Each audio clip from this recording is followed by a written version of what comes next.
everyone. My name is Tara Garrity. I am the founder and president of Making Cancer Fun, and thank you for joining it was a webinar. It's now a Zoom. If you tried to watch us live on Facebook, we had lots of technical difficulties this morning, but thank goodness Laura is flexible, and we are now recording this on a Zoom, and so you'll still have access to her and her wealth of information. And we were joking before we started recording this, you know, being a cancer parent, and Laura spent over 30 years supporting cancer families. I guess a good thing that you get is some perspective. You know, freaking out over, we spent 20 minutes trying to get this live going and it didn't happen, right? And that's what happens when you're thrown into the cancer world. No matter what you prepare for, no matter what you think you're going to do, no matter how you think things are going to happen, you have to learn how to just go, okay, we're going to switch things up really quickly and not stress about the really insignificant stuff, right? Okay, it didn't work out the way that we wanted. In the vast scheme of things, we're still getting the information out there. So it was also kind of a little reminder of how much we grow as parents and as people when we are in this kind of, you know, I call it club cancer, because your priorities and your perspectives and what's worth stressing over really changes, right? So I have to tell you guys why I'm so excited for you to have access to Laura and hear from her. So we initially met back in the spring. It was actually through my TEDx talk, and Laura had reached out to me. She works with families, and I had no idea at the time how impressive this woman was. She was sharing with me how she helps families and kind of put support system in place and talking about having a fun buddy, which of course went along with what I do. Well, as I've gotten to know Laura and her background and the amount of knowledge and expertise that she has, not only as an oncology nurse working with patients, but also has her MBA, has worked at Sloan Kettering, has put together incredible programs to support families and kids and sibling states in particular that I was very impressed with, and just has a heart of really helping families who get this initial diagnosis navigate through the confusion and the fear and the anxiety that we all have. And so if you have not seen if you're on our, subscribe to our newsletter, then you've seen her bio and you've seen the whoosh, whoosh, whoosh of all of the incredible things that she's done for the cancer community. But I'm also very excited because it has not been formally announced yet, but she will be joining our advisory board at Making Cancer Fun and vetting any products and resources that we come out. So thank you so much for being willing to share today with us, Laura, and deal with all of the technical issues. One of the reasons we chose to talk about supporting siblings and kids, kids who are going through cancer back to school, is because I'm part of a lot of parent Facebook groups, and we had recently gotten together and we were just kind of chatting that I see these posts from parents about just the horrific, I mean, when I say horrific, I really feel horrific transition that children have going back to school, dealing with things like bullying and the other kids. And my heart was just so broken for these families. And I know that you've really helped families kind of navigate through this and how to team up with the school and the other parents and stuff, and had some really practical suggestions and advice. And that's why I wanted you to be here to share with our community, because I can't imagine, you know, we still want to protect our child, and our child's going through cancer, and now this kid who's doing everything they can to stay alive is going to school and having a difficult time transitioning because of their peers or the school not being prepared. And it just feels like one more obstacle a cancer family has to face. So I'm going to just turn it over to you, Laura, and have you share. Thanks, Tara. I'm really excited to be here and talk to you today about going back to school for kids who've had cancer. I have a little slide presentation, so I'm going to transition this to show you slides. So give me 1 second so I can do this. And I'm going to share this with you, and you'll see my head in the corner. Because I'm a big believer in adult learning that some people need to see, some people need to hear, so I put it all together. So yeah, my name is Laura Reilly. I've been in oncology for more years than I care to admit, but it is over 30 now. But cancer for me is something that's been part of who I am. Again, I wound up going into cancer because when I was in college, my grandmother was diagnosed with cancer, and people wouldn't say the word around her. And I found that to be horrific. So I decided I wanted to make a difference. And to do that, I decided to go in. But also when I was in school, I realized that when a child gets sick, a family is affected, and that people were more interested in hearing from me to talk about a family when there was a child than when it was an adult. So I started my career in pediatric oncology, and I learned so much more than I ever gave back. So this is part of my giving back. So today I'm going to talk to you about some of the things going on. And I know when your child goes back to school, there's lots of things that you worry about, right? You worry about the infections, the physical stuff, but also the fatigue associated with, they've had chemo. It takes a long time to get past that. But even also the social stuff, the interpersonal things. Kids are cruel, and I don't care if they're 4 or 19. They will turn around and start teasing people because they can. And so taking all this into concerns, there's a lot of things we need to do for our kids as they start back. And the most important thing you can do as their parent is start planning for them to go back to school early, because there's a lot of planning that needs to go in. You've got to pull people in for your child. Ask your healthcare team, wherever your child is treated, if they have a reentry program. Reentry programs are great because they have teachers and social workers and stuff who will also reach out to the school on your behalf and on your child's behalf. They can conduct meetings with the school. They can arrange classroom visits if there are physical limitations and make suggestions for things that will make it easier for your child. But also to communicate that this child may have some special needs to the school and to the teachers so that no one brushes them off. So start early planning, talking to your healthcare team about what do they have, and if they don't have it, there's lots of places you can find the things that you will need. But when you're reaching out and you're starting this whole conversation about your child's in the heart of everything, but you're the connector for the teachers, the nurses, the counselors at school, the principal, and making sure everybody forms this unity around your child. So the one important thing that you're going to have to tell the schools, here's the laundry list, right? This is all of these things, medicines your child is on, any special devices they may need, kinds of problems to watch for. You may not know that they may have some hearing loss, or they may need new glasses. And for them to be part of the team to tell you what's going on. Special precautions, especially if someone in school has chickenpox. They need to call you immediately, if not sooner. And when I say that to people, they think I'm being funny, and I'm not. That if a child has chickenpox, you need to know about it right away. And then other illnesses that are potentially contagious, you need to know about that well. What's your emergency call system? You may have had one set up prior. Make sure it's updated and has your current cell phone and anyone else who is in your immediate circle of people who need to know. Who should they call with questions? And if you can't answer them, who do you call where your child's treated to answer those things? And then you may need to think about plans, and I'll go into this a little bit more about a 504 plan or an IEP, an individualized education plan for your child to make sure they're getting what they need.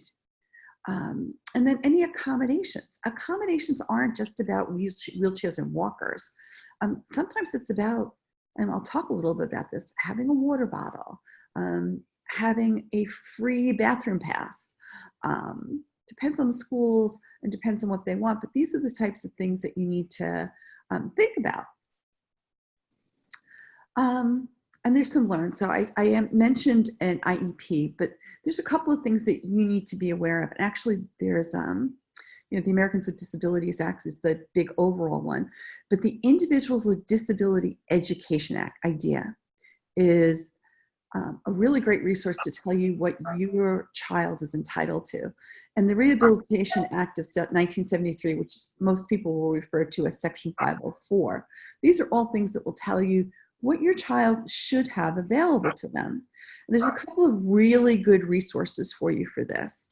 The Leukemia and Lymphoma Society has the Trish Green Back to School program for children with cancer, which has literally a list of all this. And Memorial Sloan Kettering has the Learning and Living with Cancer, and that's the picture of this here, which it's at the bottom here is the website, where you can get a copy of this, and it very nicely goes through what does ID do versus Section 504, and the types of accommodations you may need to make for your child. What I tell everybody when their kids are going back to school, things have changed. Cancer has changed you, it's changed your child. So don't be surprised if things are different. Your child may need more emotional support or academic support than they did prior to their diagnosis. And not all issues are going to be widely apparent in the beginning. You know, we have short-term cancer effects and we have long-term cancer effects. Ask frequently how things are going for your child. Have those conversations with your kid as well as with the school. For people who knew him or her before, what's different? Have them tell you and be honest, because that'll give you clues as to some things that your child may need that aren't apparent at home, because at home, you're more attuned to your child. You've watched these things happen. At school, they may not be. And don't be surprised if your child suddenly doesn't want to go to school. Excuses to miss school can mean that something's wrong, and the child may not be really good about telling you that. So you need to ask questions. You need to listen for the types of answers they're giving you. Nothing is wrong is not an answer. You're also probably going to have to set limits with them not missing school. So I have a stomach ache, or I just don't feel good, I can't do it. Well, that's fine. But if you choose to not go to school today, you have to go to school tomorrow. Let the school know too that something is amiss. But also start talking to your child about going back to school before they have to go back to school, so they know they can talk to you about things that could become issues. You're going to need to talk to the teachers too about preparing the class. And so, you know, kids can be wonderful and giving and loving and fabulous, and they can be cruel and bullies and teasing. But we have to teach them to be the best of who they can be. You know, what kids don't know, they make up in their heads. So for the younger kids from kindergarten through about 3rd grade, they sometimes think that cancer happened because that kid did something bad. You know, they were really mean to me, and so that's why they got cancer. They need to know that it's not about doing something bad. And they have to know that cancer isn't contagious. You can't catch it. I know you're probably sitting there going, no, that's ridiculous. But for little kids, that's a real concern. They're worried. So we need to alleviate those fears. For those middle school years, that 9 to 12-year-old, they're actually better at empathizing with children with cancer. So they need to know that they need to be a friend, that they need to be supportive, and that they also need to know that the probability of getting cancer is very, very low. That gets increasingly harder to do if more than one kid in the school has had cancer in their years. So in the amount of time that they're there. So it's really important to have that conversation, not just with the children, but it might be a PTA conversation as well. And then teens, you know, sometimes they want to understand what's the scientific basis, like what's really going on. But more importantly, they need to know that they need to treat their classmate like they treat their other classmates. That if this was a friend before or a new friend, what do you do with your friends? Do that. But you can do some things to prepare everybody for school. Talk to your child's teacher and find out how they can stay in touch with their class and their classmates. You can do class letters where the class can write, you know, get well cards or pictures or that sort of thing, which is fine. You can do video calls and have your child video in to their classroom now and just say, hi, I'm feeling better. Thanks for the cards. Or have the class call your child and say, hey, today we learned, pick a subject. Those are all great ways of staying connected with your class. But kids basically like to be involved. And one of the things that I know that my niece did when her best friend was diagnosed with cancer and it was closer to him coming back to school, she asked me, well, what can we do for him? And he was bald and was very self-conscious about it. So I said, why don't you start a hat line? And what the kids did is every kid in the class donated a hat. Everybody had a different kind. They weren't all baseball caps. Some of them were beanies. Some of them were Tams, all of that. Every kid put on a piece of tape on the inside their name. And they paraded that. They put clothespins on it. And the whole class marched over to his house with this clothesline of hats and said, we can't wait for you to come back. He was at the door. He couldn't come out yet, but it was fabulous. And every day that he went to school, he wore a different hat, but he had the tape on the inside. And he'd go to that kid's desk and say, thanks for my hat today. And he'd give them a lollipop. That was his thing. So, I suggest things like a hat line. Or I know of other kids that when they're coming back to school, the whole class wore green shirts because that was his favorite color. Or there was another little girl, she went to a Catholic school, and so they had, very specific uniforms, but they always had crazy sock day. And on the day that she was going back to school, they decided it would be a special sock day and to wear socks for her, to say, hey, I put my favorite socks on for you because you were coming back to school today.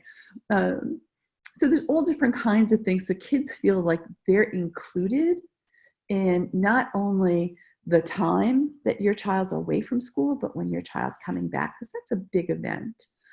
So make it special.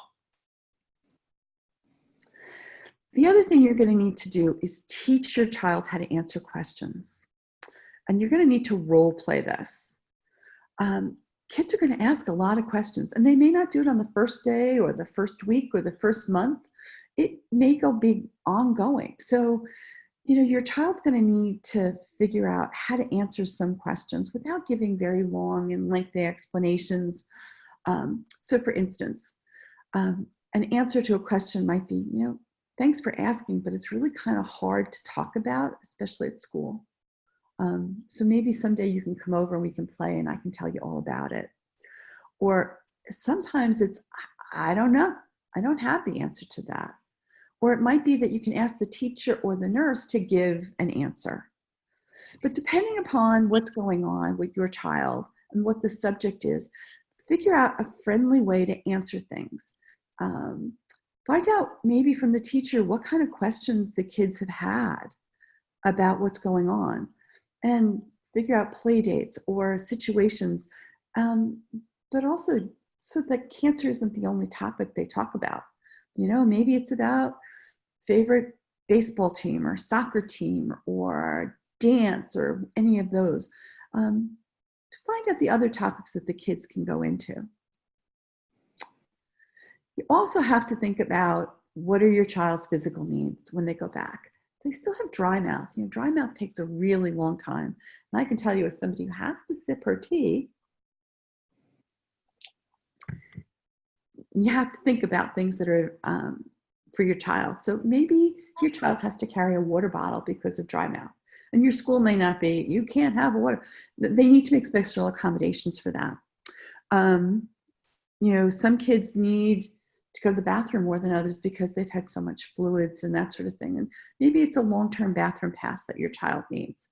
And you don't want to always have to, I have to go to the bathroom again. They get a special pass that they can just get up and go because they need to. It's a little bit different than the other kids go, well, I want to go to the bathroom too, especially for the younger kids. So let them know that it's okay. It may be too that your kid's doesn't have as much weight on, you're trying to gain weight, or there's underweight and need to have extra food through the day, so more snacks. So maybe there's a time when they get to go have a snack. So these are the kinds of physical things you need to think about that will be specific for your child You know, one topic I really want to go into too is teasing and bullying. It's going to break your heart, and it's going to be hard for your child. And I can't tell you it's not. But what I can tell you is you need to gather information. You need to understand what's going on, and you need to help your child learn how to deal with this. This is probably one of the most important things you're going to do, not just for them going back to school, but in life. So who's doing the teasing? Is it one person? Is it a group of kids? Who's doing it? When is it happening? Is it happening on the playground? Does it happen at the beginning of school, at the end of school? There's usually a time. And how often is it happening? Is it every day, or it's only on Pizza Fridays? Find out when it's happening. And what's your child's reaction to it? Does it make them feel bad? Do they want to crawl up in a little ball, or does it make them angry? Because some kids get angry from it. But if there's some kind of pattern, see if you can identify that first. But you also have to teach responses. The best response is actually to walk away without saying anything. You know, bullies are looking for response. If you don't respond, you've kind of blown their bubble. They're trying to show power. You know, ha ha, I can make you fall into a puddle of tears. But if you just go, oh well, and walk away, you've really taken their power away. It's really hard to do, and you got to practice that. Or is there a quick response to teasing? Not that they tease back, but is there something that they can say? And sometimes it just comes up and you've got that response. I can't give you one that works for everybody. But one of the things that I have heard is just that I don't know anybody I want this to happen to, and walk away. But that's an older kid's response. That's not a young kid's response for the most part. But if teasing happens, role play it at home. Role play how they can walk away. It's hard. If they have siblings, they can be part of this so that they feel like they're helping to build up the child going back to school. But this is really important. You need to understand how it's happening, when it's happening, if there's a why it's happening, and then how can you teach your child to respond so this doesn't become what they look at when they look at going back to school. And that's kind of just a brief overview of stuff. I encourage you to look at the IDEA and 504 programs and what they offer your child.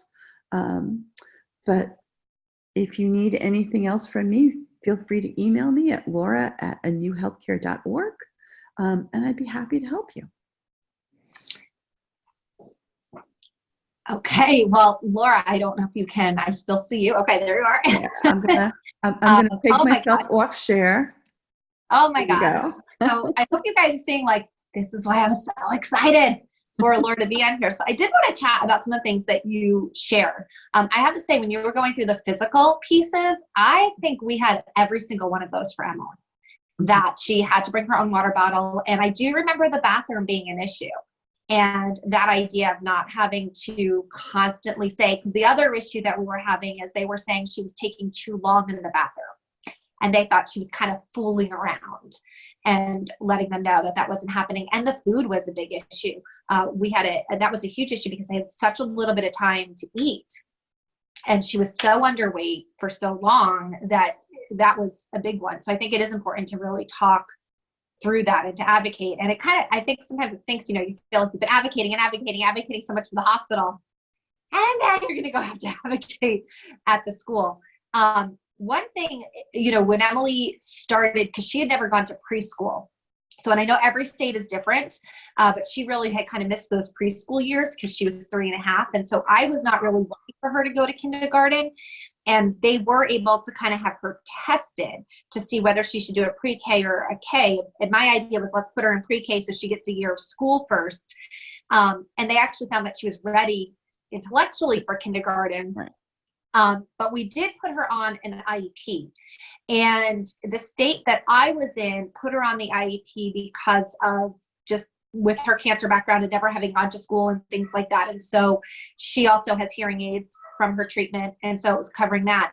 what we found is that as we moved from one state to another state, and in the new state, their IEP, you had to really do a lot of academic testing to qualify for an IEP. And so she was, I want to say, in maybe second or third grade, and they put her through all this testing, and they found that academically, she really did not qualify for this individual learning program, because academically, there wasn't a learning disability type thing. But because she still had, we were still having to leave the school every single month to go to a doctor. She still had services for her hearing aids, and I wanted to have accommodations and stuff like that. So there was a box, and again, I'm not a teacher, so I don't know what this is state to state, but in our case, there was a box that was considered other health. Mm-hmm. And because they chose that one, it allowed to kind of cover for the maybe extra academic support that she might need, but it also then allowed that there weren't going to be issues if she did need to go to the bathroom a gazillion times, or she did need to leave and have multiple absences, that I wasn't going to have an issue with absences. I will say that one of the things that we have right now is she's no longer on an IEP. She's transferred to a 504 for her hearing accommodations. And in New Jersey, at least now, even medical absences are no longer excused. And so just to give an example, the first 6 weeks of school, I think we were at the hospital 4 times. And that's not including dentists, and now she has braces and all of these other things. And so I've just been collecting the letters, even though that the school doesn't accept that anymore as an excused absence, which I'm not quite sure why they've decided to do that in New Jersey, but that is the law here now. But just to have those, if in case the school board says, hey, why is this kid missed so much school? Fortunately, I've had a pretty good experience with the IEP and the 504. I know other families have had harder issues getting those support services for their children. I do know in some cases, families have brought in attorneys to have to advocate for their children to get them the extra support and help. I will share a couple of quick things that, again, with Emily, that I thought were interesting. So because of the hearing loss, particularly not so much now that she's in middle school, but when she was younger, I would make sure I talked to every teacher, and like every teacher, the music teacher, the gym teacher, every teacher ahead of time, and explain, if you think she's not paying attention to you, it's probably she didn't hear you, particularly because her speech is fine. So people forget she wears hearing aids. And we had an issue one time where I was called into the school because she was being aggressive in the classroom. And this, I want to say, was in first or second grade. And they would bring the kids together to sit like around. I guess the teacher would sit here, and then the other kids would sit around it was like a reading class. And so Emily kept coming in and like physically knocking other kids out of the way to sit next to the teacher. And so we have some concerns that she's being aggressive. And I thought, this is really odd. This isn't like my kid. Why would she do that? And I said, well, have you guys asked her why she's doing that? And they said, well, no, we wanted to, talk to you about it. So of course I go home and I say, Em, tell me what's the deal? Why are you knocking kids out of the way so you can sit next to the teacher? And she said, oh, well, unless I sit next to the teacher, I can't always hear her. Like, such a simple explanation, right? Exactly.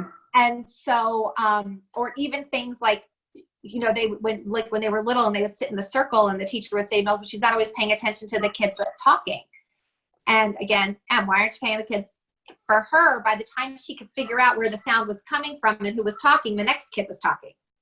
So we had the teacher say, whoever's talking needs to either raise their hand that they're talking, or the teacher would point to whoever was talking.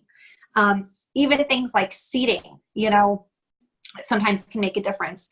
The other thing, we had a horrible situation in 4th grade, and I'm just sharing these things. So if you're a parent and some of these things are coming up, you might, think through them ahead of time. And she was at one point getting pulled out every single day for extra help. So whether it was OT or speech or hearing or whatever was on her IEP, she had something every day. And she had a long-term sub who I don't think really ever worked with elementary school age children. I think he worked mostly with high school kids. And so when the professional would come, the specialist would come to the door to take Emily to get her pulled out, he would stop the classroom and say, okay, everybody say hi, say bye to Emily. And I think he was doing it to be supportive. Right. But as you can imagine, as a kid who doesn't want to be made to feel different, it became such a drama that she didn't want to go to any pullout then. And so just kind of preparing the class that sometimes when they think we want to make this kid feel really special, we want to, make sure that they feel included. Sometimes it has the opposite effect because they just want to feel normal. I loved what you shared, Laura, about with the teenagers, about just treating them like any other kid. Yeah. They just want to feel normal, and it didn't feel normal. Right. And it also was like this whole, like, there's something wrong with me, instead of being like, there's nothing wrong with you. It's that you've had cancer. And I have found that even, she'll talk about her cancer, as most probably your kids will, they talk about it totally different than adults do. And adults are uncomfortable with that. Teachers, they're very honest. They're very honest. Teachers are uncomfortable with that. I also think, and you touched a little bit on this, if you have a child who's going to significantly look different, whether that could be an amputation. In Emily's case, it was her hearing aids. She has bright pink and orange hearing aids. And particularly when they were younger, kids would come up to her and physically put their fingers in her ears. And they would say to her, what are those thingies in your ears? And she would be like, Mom, like, what kind of rude person comes up and sticks their fingers in their ear? And what you shared, I think, is really important, is talking ahead of time about what do you want to say back? How do you want to handle that so they're not put on the spot? And so we kind of, exactly what you recommended, role played. Well, why do kids do that? Most kids have never seen a hearing aid unless they have a grandparent, and their grandparents are probably not hot pink and orange, right? And having an answer. And so our answer was just, oh, it helps me hear, just like glasses help you see. And that was just kind of a very simple answer, but practicing saying that ahead of time, I think is really huge. And the other thing, just some thoughts too, is we had an issue when she was very young, that a parent didn't want her around in a classroom setting because she was afraid that she had radiation, and that she was going to radiate the other children in the classroom. And that sometimes parents need some education. Yeah. And I don't know if you've seen that before, but you have, having had to get letters from the oncologist in the hospital saying that she was not going to radiate any other children. And the other thing we talked a lot about is that, and I don't know if this is really right in the adult world, but when an adult gets cancer, there tends to be a question of, like, for example, if an adult has lung cancer, what's the first question? Were they a smoker? Right. What did they do to cause their cancer? And I think sometimes, depending on the age of the child, it's, well, and you kind of said this, like, were they bad? What did they do that they got cancer? And so we had to have a lot of conversations about, well, cancers are different than adult cancers. Kids don't do anything to get cancer. And there are adults who didn't do anything to get cancer, right? Like, we don't know why. And some is lifestyle. Yes, there's certain things people do that can put them at a higher risk of cancer, but there's other people who did none of those risk things and got cancer. But with children, it's always, children never did anything to get cancer. Because that was even difficult for her to understand. And people, respond differently. We had an issue when she was little, and her hair was just starting to grow back in. So she looked like she had a little military buzz cut. Mm-hmm. And I would dress her in pink and purple from head to toe. And the kids at school were arguing with her that she was a boy. And honestly, I think the hardest thing for kids is not when they're bald. It's when their hair is starting to grow back, because people expect you to have just hair. Yeah. And she was like, Mom, they don't believe me. I'm telling them I'm a girl, and they're telling me I'm a boy. And fortunately, hair grows fast. It wasn't that long of a season. And I'm thinking, I can't trust you in any more pink, right? And so, having an answer for that. And what we ended up doing was, we talked about how, some boys have long hair and some boys have short hair. And some girls have short hair and some girls have long hair. And everybody looks different, even if they didn't have cancer. But that most people, and we use the term normal a lot, and I've done this throughout her growing up. Normal is only what everybody else does. Okay, it's what most people do. It doesn't mean it's right. It doesn't mean it's wrong. It's just, this is what most people do, and that's why we call it normal. So most girls have long hair, and that's why we say that's normal. But there's lots of girls who don't have long hair. And most boys have short hair, but that's why we call it normal. but not all boys do. And so I think by using that term, and that's been helpful in other situations about it's not necessarily right or wrong, normal, because we have the sense that normal is the right way, that everybody should be this way, right? And it's just, this is what most people do, but it doesn't make it not normal if you're not that way, you know? I think that's been the biggest thing.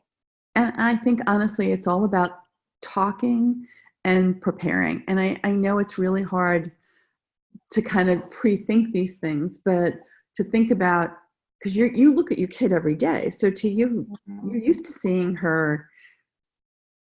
your hearing aids or see their lovely bald heads, and, you know, you don't think about it. But when other kids are seeing it, what do they look at and what do they not know? And it's not about making a big deal out of it. It's making the answer easy. I love that. I love that. Any suggestions, any last minute suggestions? Or I'm also thinking for a sibling who has a kid who's coming back to school. I would think that all of the stuff that you're talking about to support the actual child would really be the same thing to support the sibling as well, because the sibling might be navigating more questions even than the child itself. That the answers need to be family discussions, because the siblings probably have had lots of questions thrown at them throughout cancer, from the beginning, the middle, and the end. And they need to hear, what's the best answer I should give my friends when they ask something? Or if they say something rude or noxious, or they're teasing me, how do I answer as the sibling? So they need as much support too, because this is a big change for them. Plus, they're probably going to feel a little protective of their brother or sister who's just going back to school. So how do they be protective without being overbearing? Yeah. And suggestions of when, particularly with the teasing, because again, what prompted all of this was just reading some of the posts that I see from families in these private groups. At what point, or is there a point where you would say, okay, this is, yes, you're addressing the teasing at home and you're helping your child with some skills, but there's a point where now you need to really kind of notify the school of what's going on, and there needs to be, you know, professional help. And I share this too, because outside of the cancer world, you know, teen suicide is the second leading cause of death in our teens. Mm-hmm. So this isn't just something that cancer children are clearly dealing with. This is bullying, and cyberbullying is just absolutely out of control, you know, in our country. So at what point is kind of that warning sign for a parent to say, okay, it's time to take this a step further outside of just our living room conversations and really engage the school with what's going on? So what I tell people is to look at the who, what, when, where, and why. I'm going to start with why. If it's situational, find out how you can change that situation. You know, if it turns out that it's somebody cyberbullying, unfriend them. Don't talk to them anymore. You know, that's the easiest way out of something like that. If it's at school and it's happening on the playground, well, is it around participating in something or not participating in something?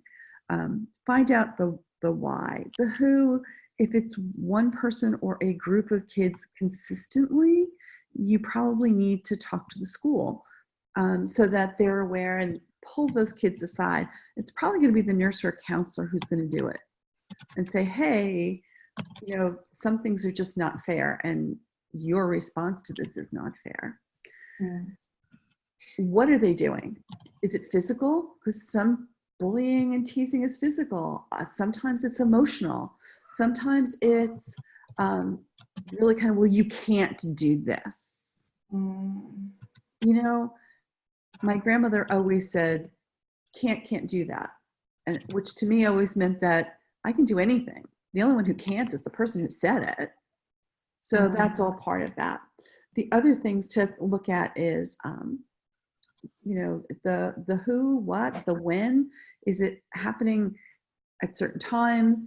You know, maybe that's a time when your child has to be admitted to school earlier, or do they turn around and you need to pick them up later or earlier, that sort of thing, to avoid some of those situations. As they get older, it gets harder because they're not going to want to tell you as much. So you've got to keep those lines of communication open, that, you know, teasing isn't right and you need to learn how to address it. That teasing isn't fair. and learning how to deal with it's one of the most important things you're going to do. Yeah. It's just, it's heartbreaking.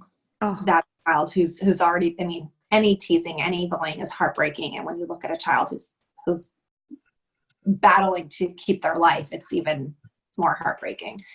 And I think particularly as a parent who you already kind of go into mama bear mode, you know, to protect your child who's going through cancer, you're already kind of at that edge of I'm doing everything to protect my child's life. It's like, I want to take down that bully myself. You know? Who said what? And it was interesting. And I think it was in 7th grade. And we're pretty, you know, cool about M's hearing aids, and we don't get too riled about the cancer stuff. Obviously, we make everything fun. We're pretty open about it. And somebody at school, she shared with me that somebody had said to a little boy something about Emily. And his response was, oh, is that deaf girl? And now my daughter thought this was funny, but I have to tell you, it has still bothered me. I was like, who called you deaf? You're not deaf. We need to go to school. Like, I got into this, like, you know, I was so upset that somebody would refer to my child as the deaf girl. And first of all, there's a whole lot about there. Like, okay, if she was deaf, like, why was that so bad? Why did I get such a strong response to that? Right? Like, there's a whole other level of therapy like, to talk about that. But I was shocked about how I was so triggered and she wasn't. And it's a constant reminder to me that my experience as a cancer parent is so different than her experience as a cancer child, you know. Yeah, and it's hard to remember to ask them, how did that make you feel? I mean, it's because you immediately respond, you know, the mama bear's out there. I'm not going to let anybody do anything for my kid. You know, I'm going to protect her. But you need to understand how she felt. Like, she may think, well, he's an idiot. That's what she was kind of like. She's like, Mommy thought he was deaf. Like, he doesn't even know what hearing aids are. Like, she thought it was like, right. You know? Come on. Yeah. And I was like, so it is. I think, and this is years, right? This is what, years after her being out of treatment. So I think there's always that thing that as a parent, you know, we're triggered a little bit. Well, and the thing to remember is that not everything's going to happen in the short term, that some things happen in the long term. And you got to think about them as your child grows. You know, there's new questions and answers when they're dating. You know, people come up with all sorts of, sorry, but bad crap in their heads that they make up, and then they push out on our kids, regardless if they're cancer kids or not cancer kids, or, you know, siblings and everything else. You have to think about, well, how do I want my child to respond? You know, and how am I going to respond as the adult? You know, my nephew was diagnosed as having autism, in the autistic spectrum, when he was 3. And so my sister did everything, got him an IEP. He went into school early. They did all of that. And one mother actually said to her, I don't know how you could let your child get an IEP, because he will be labeled for life. And I have to say, I absolutely adored my sister's response. When my son becomes president, I'll be standing up there saying, he had an IEP. Yeah.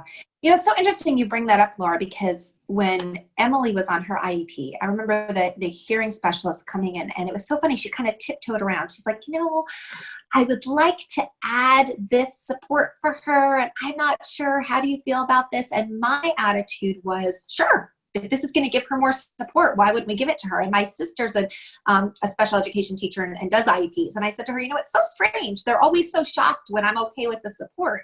And she was the one who shared with me. She said, most parents do not want an IEP. And I will say that maybe one of the differences having a child who's been through cancer, she was sharing that a lot of parents, this IEP, it's like there's something wrong with their child. Nobody wants something wrong with their child. And so they're reluctant to put the eye on an IEP because they're afraid they're going to be labeled and stereotyped and all of these other things. And maybe one of the reasons I didn't have that is I never felt like, well, there's something wrong with my child. My child had cancer.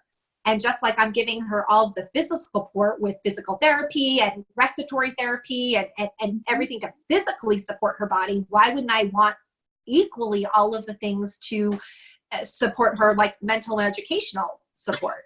So in my mind, it was never like, oh, my child has something wrong with her. It's that, my child had cancer. I want her to have every possible support available. And what my thought process also was, if we can give her as much support as we can starting out in kindergarten and first grade, then maybe by the time she's in middle school or high school, she won't need as much support, right? I didn't want to wait and say, well, let's see how she does. And then now I have a fifth grader who's trying to catch up. And I will say that's exactly what happened. She really went in on a full, very intensive IEP. And then what we did do, and this might be a tip for another parent, she was going to switch for middle school for 6th, 7th, and 8th grade. And my goal was to have her on a 504 in 6th, 7th, and 8th grade. But what we actually did was we pulled all of the services off in 5th grade. So she still technically was on this IEP, but she wasn't receiving any services. She was receiving only what she would receive under a 504. So just like the accommodations for her hearing. And the reason we did it that way was exactly what you had brought in before, is that this school, these teachers, this principal, they all knew her for 5 years.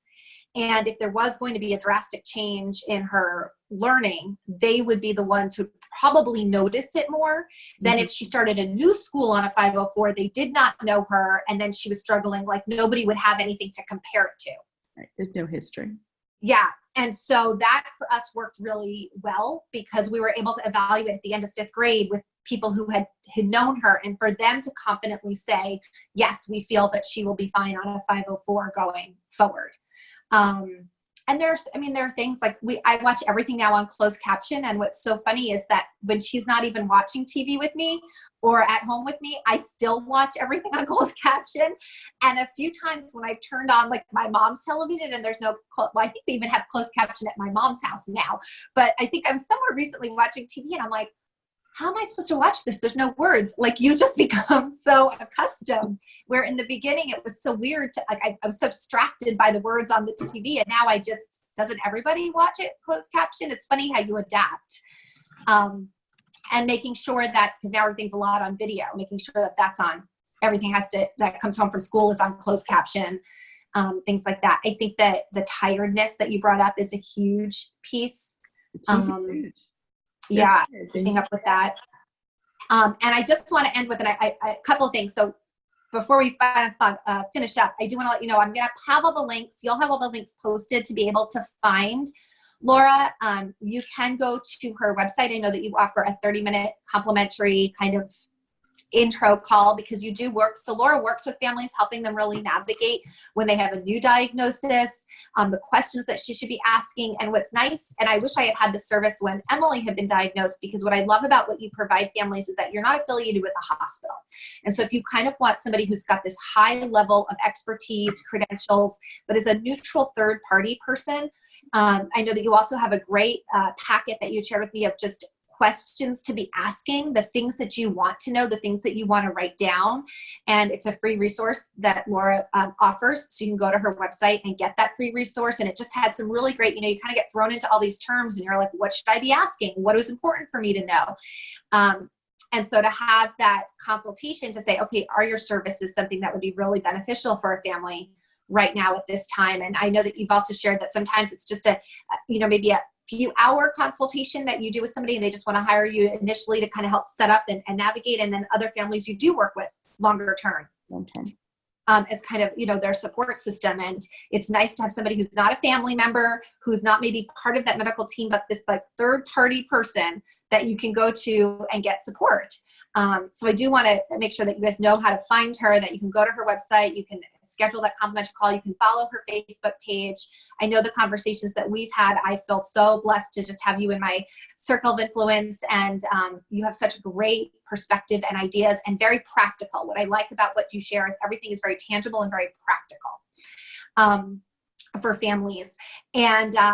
And so I lost the last thing that I wanted to follow up with in school. Oh, this was it. So in concept of Making Cancer Fun, and if you're not subscribed to Making Cancer Fun, please go to our website. You can download a free printable. It's called I'm a Miracle Kid coloring page. But this way also you'll be in the notice. You'll get emails when we have a new webinar, who our guests are. You'll have access to that. We provide resources that parents might need. We do a Miracle Kid Monday. So if you have a survivor and you want to have your child featured, we love to share anything that has to anything that's hope driven for the cancer community. So in the Making Cancer Fun, arena and life, my daughter was in first grade and had to go into the hospital for 2 days for a lot of testing. Because, when they do their follow-up testing, it's intensive and scans and multiple doctors and everything. And so I had said to the teacher, she'll be out of school for 2 days. I just wanted to give you the heads up. And so what are they, like 6 years old, I guess, in first grade.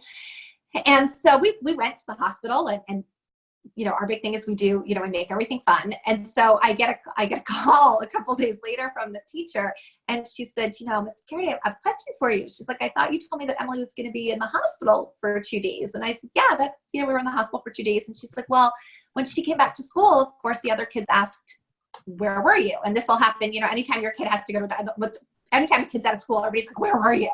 Right. And so my daughter says, oh, my mom and I had a party for 2 days. And I said, oh, well, yes, we did have a party. The party was just in the hospital. But I share that because that is truly how my daughter has kind of viewed her cancer, and why I'm so committed to sharing this Making Cancer Fun and supporting families with experts like you, because cancer is such a dark world. And when we're prepared and when we've pre-thought about how we want to handle things, how we want to say things, like your hat idea, when you had first shared that with me, I thought, this is makes my heart just, wow, like how great to make a kid feel. And if we can do these proactive, really fun things for our kids, their experience is different. My daughter's experience for 2 days in the hospital is different. A child who goes back to school, when the school is showing up with hats on their front lawn, their experience is different. So where we can't control the cancer, we can totally help shape and frame the experience that our children have. And so I so appreciate you and everything that you shared. And please, everybody, follow her. Isn't she amazing? And I think we are talking about maybe doing something after the new year about bringing you back on about kind of the initial cancer diagnosis. So I'm excited for our community to be able to hear from you again. And you're fantastic. Well, thank you, Tara. My pleasure. Have a great afternoon, everyone. Bye. Bye.